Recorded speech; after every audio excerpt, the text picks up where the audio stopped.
I wish I had gotten my father to try weed because he died of Parkinson's.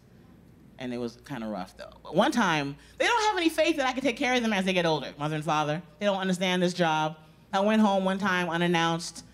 Both opened the front door. They had on those sunglasses that cover your whole head when you're 100 and you just had surgery. I said, what did you both do?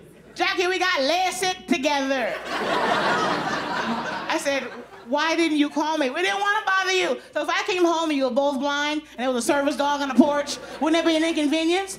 And who gets surgery as a family? Would you have a fucking Groupon? Do I have to move back here? My father was on so many medications with the Parkinson's, but I'm not gonna lie. They were fantastic. I tried some. He's gone. He died. They're all still there. I'm like, well, let's see what he was taking. One of them was a stool softener. I'm like, I wouldn't mind shitting faster, get more done during the day. I'll try a stool softener. Anxiety meds. I'm anxious right now. Sleeping pills. What's it like to go to bed and not get up, pee 18 times before midnight? I can miss that.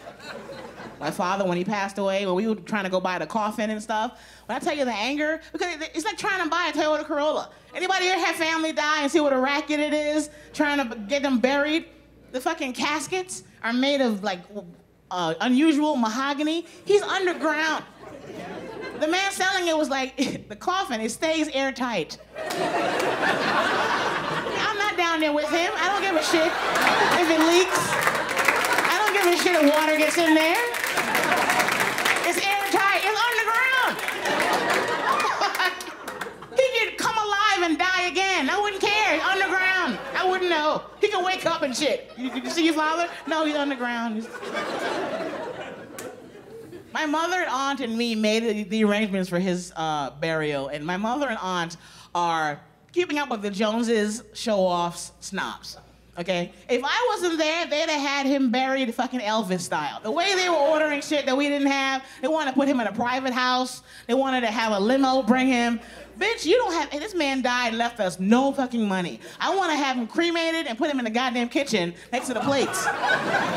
We don't have any money. It's a racket. And the guy selling us all the equipment at the funeral home, he kept trying to upsell us. Upsell people who were living. He's like, don't you think it's good to buy extra plots for like you and like your mom and your auntie? I said, sir, no one's going to die ever again. This is the last fucking person in my family to die. I'm not buying a fucking Corolla, sir. I'm a little sad though, because I didn't give my parents grandchildren. I don't have any kids. I'm not always happy about that.